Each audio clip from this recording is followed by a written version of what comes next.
एक गुरु का शिष्य बहुत बातूनी था। वह हर समय बातें करता रहता था। दिन भर इधर उधर की बातें करता रहता था। अपने मुंह से अपनी प्रशंसा करता रहता है और हमेशा अपने आप को गुरु के सामने सबसे बुद्धिमान और सिद्ध साबित करने की कोशिश करता है। अपने को सभी शिष्यों से अलग और श्रेष्ठ मानते थे। उन्होंने कहा कि मैं एक अमीर परिवार का लड़का हूं। अगर मैं चाहता तो एक आरामदायक और शानदार जीवन जी सकता था, लेकिन मैं वह सब छोड़कर यहाँ आया क्योंकि मुझे सच्चाई की तलाश है। मैं खुद को जानना चाहता हूँ। मैं जीवन को जानना चाहता हूँ। इसलिए मेरा यज्ञ सबसे बड़ा है। एक दिन के पुजारी ने सभी शिष्यों को आश्रम में बुलाया और कहा कि आप सभी को अगले 1 महीने तक कुछ संकल्प लेना है। इससे आपका संकल्प मजबूत होगा और आप में बल का संचार होगा। आप सभी अपनी क्षमतावेनुसार कोई भी संकल्प ले सकते हैं और 1 महीने के पहले आप में से जो कोई भी अपने संकल्प को भंग करता है वह अपनी पुरानी दिनचर्या में वापस चला जाता है। सभी शिष्यों ने अपनी शक्ति के अनुसार बड़े या छोटे संकल्प लिए और गुरु को अपना संकल्प बताकर वहां से चले गए। लेकिन बातूनी शिष्य अपने को सबसे अलग और बड़ा दिखाना था। तभी वह गुरु की झोंपड़ी में पहुंचा और बोला कि मुझे कोई छोटा संकल्प नहीं करना है, बल्कि अपने जैसा कोई बड़ा और महान संकल्प करना है। कृपया बताएं कि मैं कौन सा संकल्प लूं। उस बातूनी शिष्य की बात सुनकर गुरु मुस्कुरा दिए और कहा, क्या तुम मेरे द्वारा दिए गए संकल्प को पूरा कर पाओगे? क्या तुम्हारे लिए उसे पूरा करना संभव होगा? नहीं, यह तुम्हारे लिए संभव नहीं है। तुम इसे पूरा नहीं कर सकते, तो अपना संकल्प खुद खोजो। शिष्य ने कहा, नहीं गुरु, मैं पूरा करूंगा। आप मुझे जो भी संकल्प दें, आप कृपया मुझे बताएं। शिक्षक ने कहा, ठीक है, फिर आप अगले महीने चुप रहेंगे। मुंह से एक शब्द भी नहीं निकलेगा। वह आपका संकल्प है। शिष्य ने कहा, गुरुजी, क्या यह संकल्प है? यह बहुत आसान है। केवल 1 महीने के लिए चुप रहना है। मुझे एक बड़ा संकल्प दें जो मेरे श्रेय के योग्य है, जिसे पूरा करने में मुझे परेशानी हो रही है। गुरु ने कहा, पहले आप इस संकल्प को पूरा करें। शिष्य ने गुरु की आज्ञा का पालन किया। वह उसी समय चुप हो गया और मुड़ा और झोंपड़ी से बाहर चला गया। उसे चुप रहना बहुत आसान लगा। उसने किसी तरह चुपचाप 1 दिन बिताया, लेकिन दूसरे दिन से उसके मन में न बोलने का बोझ बढ़ने लगा। तीसरे दिन उन्हें भारीपन महसूस होने लगा और चौथे दिन एक अजीब सी बेचैनी होने लगी, क्योंकि आश्रम के सभी शिष्य आपस में बात कर रहे थे। वह भी उनके सामने अपना पक्ष रखना चाहता था और उनकी बात बंद करना चाहता था, लेकिन उसका निश्चय उसके रास्ते में आ खड़ा हुआ और शिष्य बीमार पड़ गया। उसका सिर फटने वाला था। खाने पीने का भी मन नहीं करता था। वह बस बोलना चाहता था। वाह! मास्टर जी के पास गया और उनके सामने बैठ गया और उन्हें लिख कर कहा, मास्टर जी, मुझे बोलना है।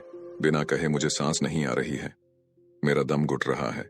मैं अंदर से पागल हो रहा हूं। मैं क्या कर सकता हूं? क्या मुझे अपने संकल्प तोड़ देने चाहिए?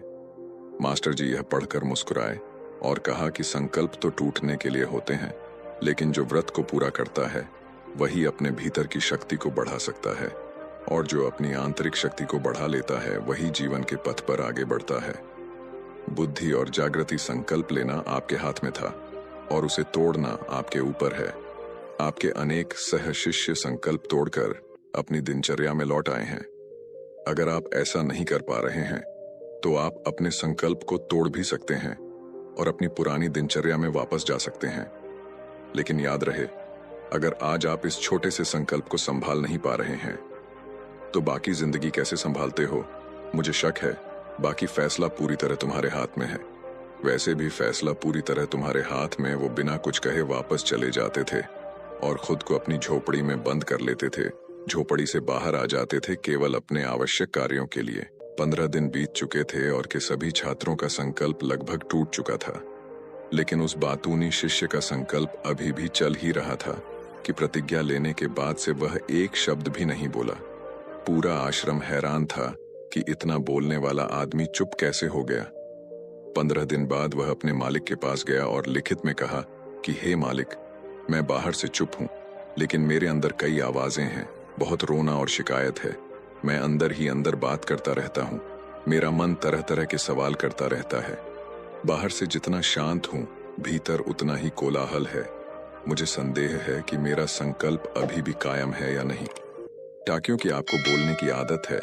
आप बाहर से भले ही खामोश हों, लेकिन अंदर ही अंदर कहते रहते हैं कि आपको इन बातों और आवाजों से दूर जाना होगा। कई दिन बीत जाते हैं और संकल्प का समय भी पूरा हो जाता है, पर वह शिष्य वापस नहीं आता। आश्रम में सभी को डर था कि जंगली जानवरों ने उसे खा लिया है। इस दौरान लोगों ने उसे खोजने का काफी प्रयास किया, लेकिन वह कहीं नहीं मिला। गुरु के सभी शिष्यों ने स्वीकार किया था कि जंगली जानवरों ने उन्हें अपना शिकार बनाया है, लेकिन मास्टर जी को ऐसा नहीं लगा। एक दिन आश्रम का एक शिष्य गुरु के पास आया, बोला, गुरुजी, बातूनी शिष्य को क्या हुआ? हो सकता है कि वह जिस चीज के लिए वहां गया था वह मिल गया हो। शिष्य ने पूछा कि क्या ज्यादा बोलना हानिकारक है? गुरु ने कहा, यह भी मानव जीवन के कई दुखों में से एक है कि वो कभी चुप नहीं रह सकता, वो हमेशा कुछ ना कुछ कहता रहता है। हमारा आधे से ज्यादा दुख हमारे अकेले बोलने से होता है। ज्यादातर परिवारों के झगड़े की वजह हमारी बेवजह की बातें होती हैं।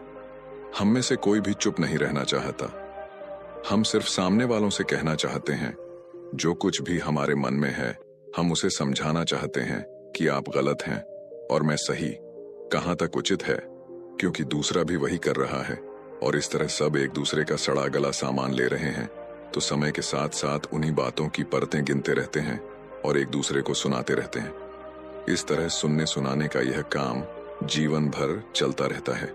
लेकिन इस अज्ञानता में हम अपना समय, अपना जीवन, अपनी समझ और सबसे महत्वपूर्ण वह अनमोल क्षण खो देते हैं जिसे जिया जा सकता है, जिसका अनुभव किया जा सकता है, जिसमें आनंद पाया जा सकता है। लेकिन बदले में हमें क्या मिलता है? कुछ भी नहीं। सब व्यर्थ जाता है। हम इस पागलपन में क्या खो चुके हैं? केवल कुछ लोगों को पता चलता है, बाकी लोगों को उनके आने का पता नहीं है, जैसे उन्हें उनके जाने का पता नहीं है। शिष्य ने कहा, फिर क्या इसका समाधान है? गुरु ने कहा कि आपके विचारों को पूरी जागरूकता देखना ही सभी मानसिक समस्याओं से बचने का एकमात्र तरीका है। दोस्तों, वर्तमान में रहें और पूरी सजगता के साथ अपना काम करें। यह प्रसिद्ध जापानी जैन मास्टर शुनरियु सुजुकी का कथन है, जिन्होंने अपनी पुस्तक जैन माइंड में विस्तार से बताया है कि कैसे एक व्यक्ति अपने दैनिक कार्य करने के साथ साथ जागरूकता का अभ्यास कर सकता है और एक जीवन भी जी सकता है, मानसिक रूप से स्थिर और सुखी जीवन। आप चाहें उस बातूनी शिष्य को आश्रम छोड़े हुए 3 महीने बीत चुके थे, पर उसका कोई समाचार न था।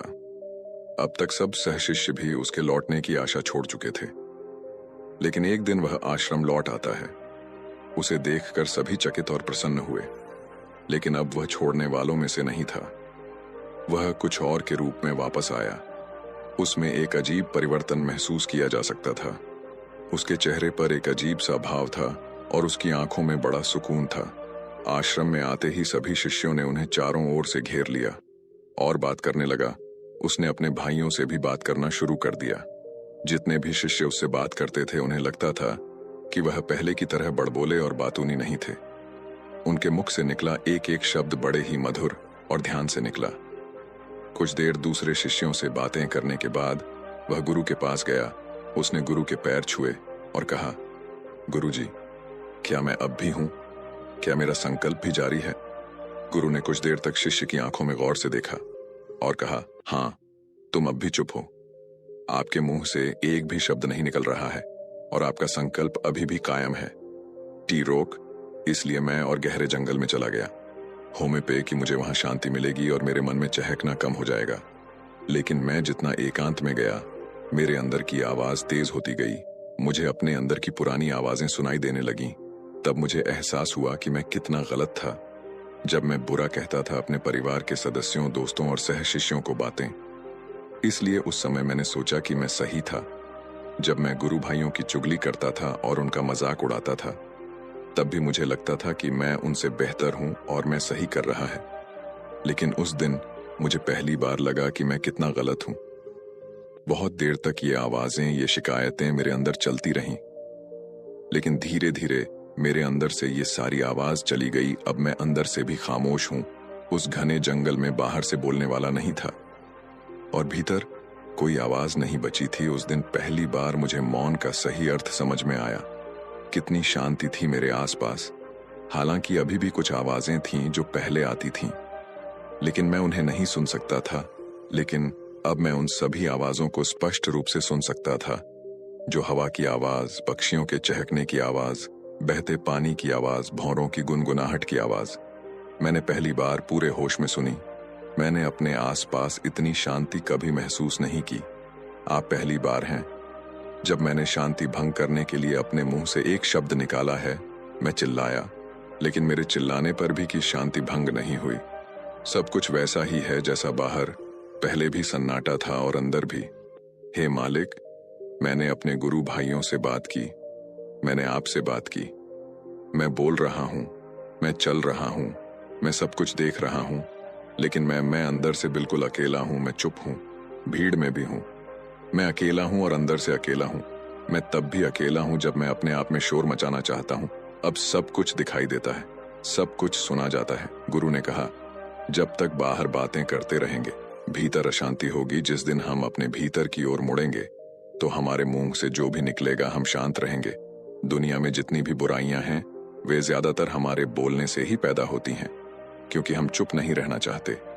हम जरूरत से ज्यादा बात करते हैं। हम दूसरे व्यक्ति की बात नहीं सुनना चाहते हैं, बल्कि चाहते हैं कि वह बात करना बंद कर दे। हम उसे बताना चाहते हैं कि मैं कौन हूं। हम उसे अपनी सारी क्षमताएं दिखाना चाहते हैं। बस यही हमारे जीवन का उद्देश्य रह जाता है। कभी एक दूसरे को सुनना नहीं चाहते, समझना नहीं चाहते। उन्होंने कभी चुप रहना नहीं सीखा, क्योंकि खामोश रहने से ही वो खुद को छोटा महसूस करते हैं। दुनिया के सारे युद्धों की वजह हमारी ही बोलती है, इसलिए हमें उतना ही बोलना चाहिए जितना जरूरी हो, क्योंकि बेकार की बातें करने से ऊर्जा बर्बाद होती है, और बोलने से हम कभी अंदर की ओर नहीं मुड़ते, क्योंकि वो हमें बाहर की ओर खींचती रहती है। और क्या क्या इस दुनिया के अलावा कोई बाहर है?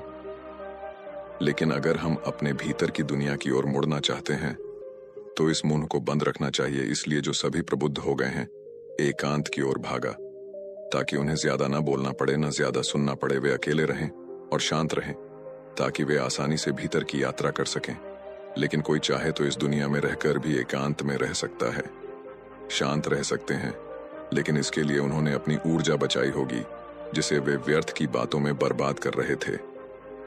दोस्तों, इस कहानी की सीख यह है कि व्यर्थ बोलने से आपकी ऊर्जा नष्ट होती है, और ऐसा कहना हमें वापस भीतर नहीं जाने देता, क्योंकि यह हमें बाहर की ओर झुकाए रखता है। और जो अपने भीतर यात्रा करना चाहते हैं, उन्हें अपना मुंह बंद रखना चाहिए। मुझे आशा है कि आपको यह कहानी पसंद आएगी और आपको बहुत कुछ सीखने को मिला होगा। धन्यवाद।